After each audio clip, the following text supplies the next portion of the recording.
What's up, vinyl community? It's Jason coming at you from the Jazz Basement. Hope you're having a wonderful day or night wherever you are. Uh, really exciting video of some recent finds to share with you. It's been a crazy 24 hours. Um, to be honest, I really was expecting to take a pause after landing Soul Station. I had a few people reach out and they're like, "Wow, now that you scratched that Grail off the list, what are you going to go for next? What's next on the list? What's the next Grail?" And I'm still trying to think through that in my mind a little bit, but I figured, you know what? Let the wallet kind of take a breather, um, and just enjoy the music, right? Enjoy. I've gotten a ton of stuff this year, and just spin it and enjoy it, right? Um, it never works out that way. So I was at work yesterday. You know, I was checking Instagram of local shops, and um, one of the local shops posted a picture of their kind of holy moly wall, their Grail wall, and I look at it, and this particular shop has a very eclectic mix of stuff.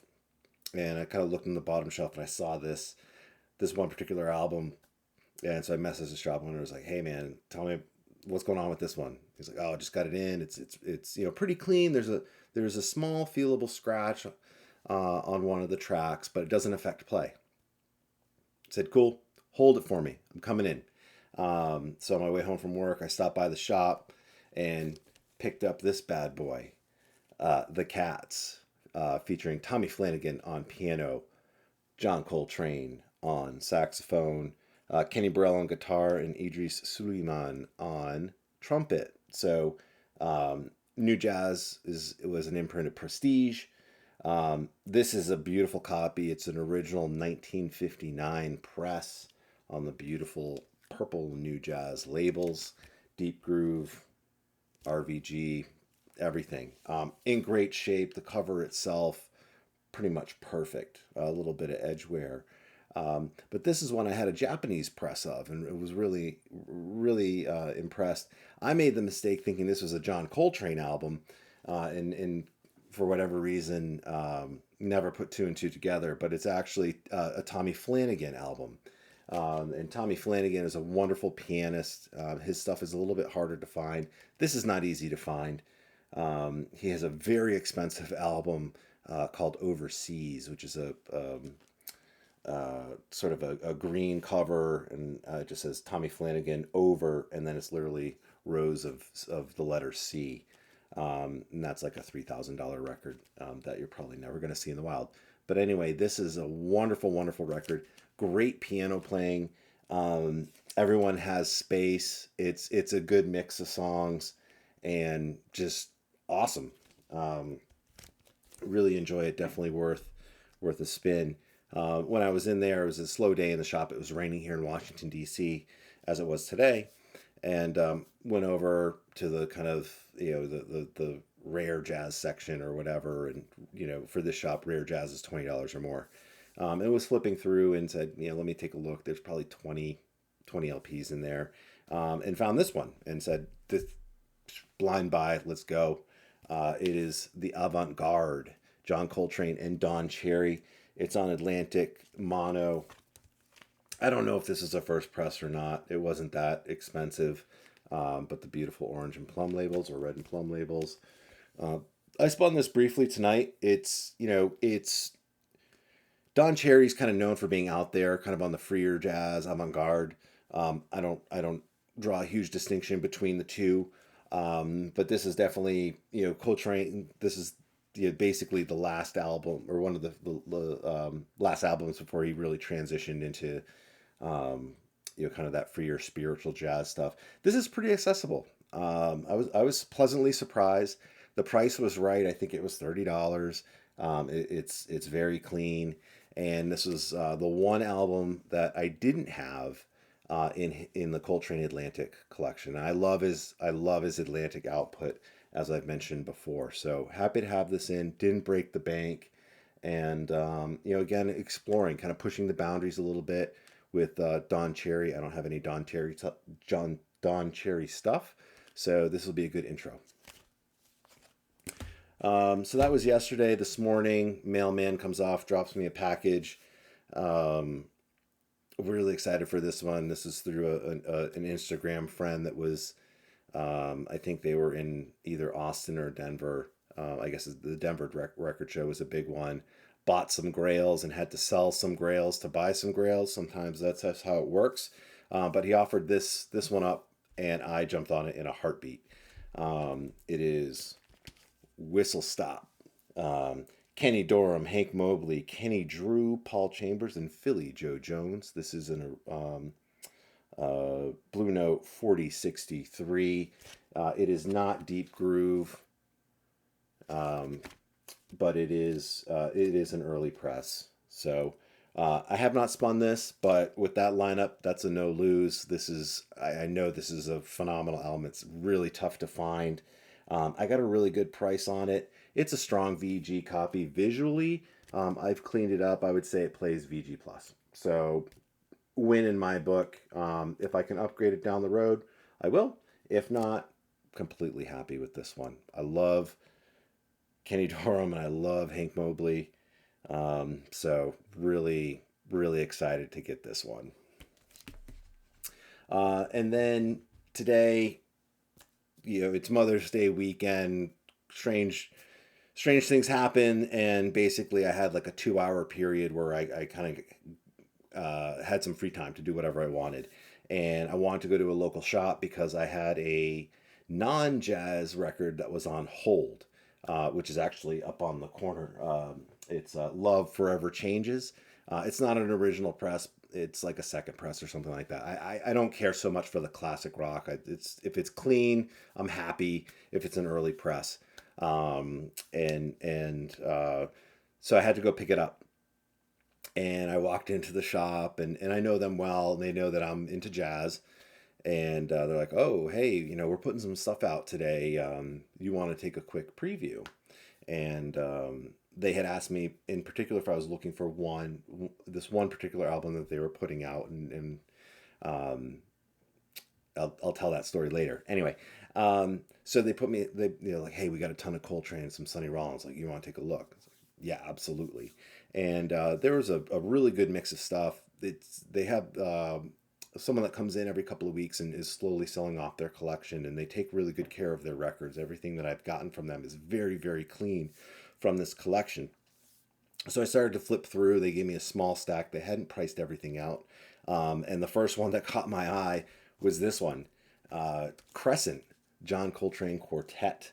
So Coltrane, McCoy Tyner, Jimmy Garrison, and Elvin Jones. This is an original press, Impulse A66. It's mono, orange and black labels, which is wonderful.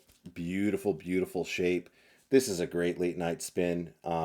This is one that it's kind of more of an insider's pick, I feel like. That people that are really into Coltrane tend to put this very high up on their lists. And it's not that easy to find. The good news is Acoustic Sounds did recently reissue this. I actually was going to buy it. I was close to doing it. I have it in my shopping cart at Acoustic Sounds. And had I not gone into the shop this morning and found this, I probably would have the Acoustic Sounds version. But I don't. I have an original mono, which is great. Great late night tunes. Kind of a mix of stuff here, but a really nice cohesive sound. And I think this is the last record he did before he put out A Love Supreme. So really, really happy with this one. Hard to find any press, let alone a first press. Second one is an upgrade for me, an upgrade to an upgrade, if you want to think of it that way. It's Coltrane Jazz. So I featured this a couple of videos ago where I had upgraded from an Australian press to a first stereo, and then I was able to upgrade to a first mono. So pretty happy with that. Love this. This album does not get talked about a lot. You don't really see it a lot either, to be fair. But again, Coltrane's Atlantic output is excellent. This is a pretty standard early 60s. I think it came out in 60 or 61. Really great session. Trying to think who's on here. So let's see. Do they not have it? So McCoy Tyner, Steve Davis, and Elvin Jones. So not quite the quartet that you saw on Crescent, but early Coltrane, highly recommended. Pick it up if you see it. And if anyone needs a first stereo, let me know. Then it got interesting. And this next one I had not heard, but it's super clean. I love the photography and I love the artist. And I couldn't say no. They had a really good price on it as well. It is Sonny Rollins, The Sound of Sonny on Riverside. Beautiful shape, laminated jacket, no problems whatsoever. And check that label out. That's the original Riverside label. Deep groove, beautiful. I have not spun this, but again, look at this lineup. Sonny Clark, Sonny Rollins, tenor sax. Sonny Clark, piano. Percy Heath or Paul Chambers on bass. And then Roy Haynes on drums. So whenever you get someone like a Sonny Rollins and a Sonny Clark, it's going to be a great record. Have not spun this, to be honest, but I'm really excited about it. I think it'll be a good one. And it's super clean. So could not argue with that. This last one is a grail of a grail. And honestly, I never thought I'd have it. Partly because I have a very clean second press of this that is, in my view, would have been, is hard to top. If I had gone the rest of my life with that as my final destination copy, I would have been completely happy with it. But when I walked into the shop, they said, hey, we got this really, got a really interesting collection in, some more stuff. We're pricing some of it. We still have to price more. It's probably going to go out to, today, maybe tomorrow, but there's some stuff we think you might like to look at. And the owner kind of looked at me and they're like, you're looking for Sonny Rollins, right? I said, yeah, sure. What do you got? And then they put this in my hand. Sonny Rollins saxophone Colossus. I was like, yes, I am interested in this. No question. In pretty good shape. At least the cover. There's a little bit of chafing here with the laminated cover on the right, but no seams. Beautiful. But what more can be said about this album? This is an absolute must own. I was just talking with my best friend about this album yesterday, and convinced him to buy the Acoustic Sounds reissue, which is in mono. I think it's $40. It was available as of yesterday, and it was still available today. Jump on it. If you don't have a copy, even if you have like a decent copy, I think that's probably a great bet to have. But anyway, this is an original mono press on the Prestige Fireworks label, 446 West 50th Street, New York City. And let's take a look. It is very clean. Let's see if we can. I mean, there's no scuffs, there's no scratches, there's no hairlines. It was a little dusty, had some hair, had some dirt. Put it through the ultrasonic cleaner, and it is, it's excellent. I'm not going to say it's near mint. It's excellent. And it plays through great. The fidelity is amazing. This is definitely, if I took this and Soul Station and those were the only two records that I could play for the rest of my life, I'd be a happy man.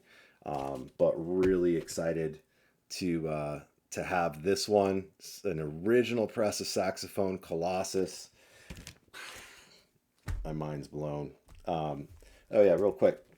So obviously Sonny Rollins on saxophone, Tommy Flanagan again on the piano, Doug Watkins on bass, and Max Roche on the drums. So another great lineup. Unbelievable. So that leaves me with a second press of this that's super clean. Probably going to sell it.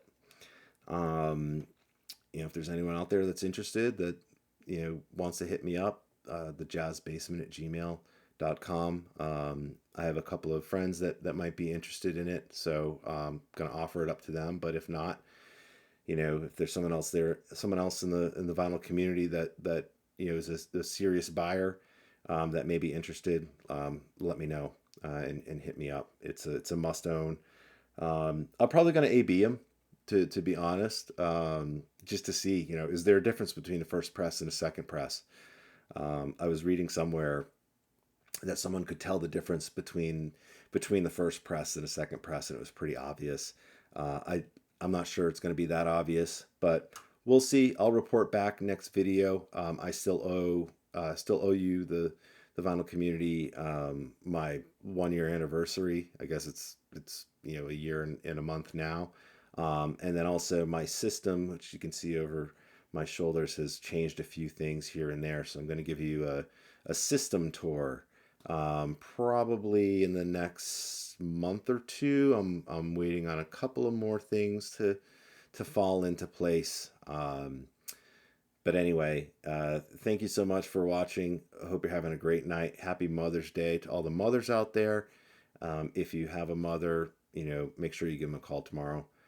Show them some love.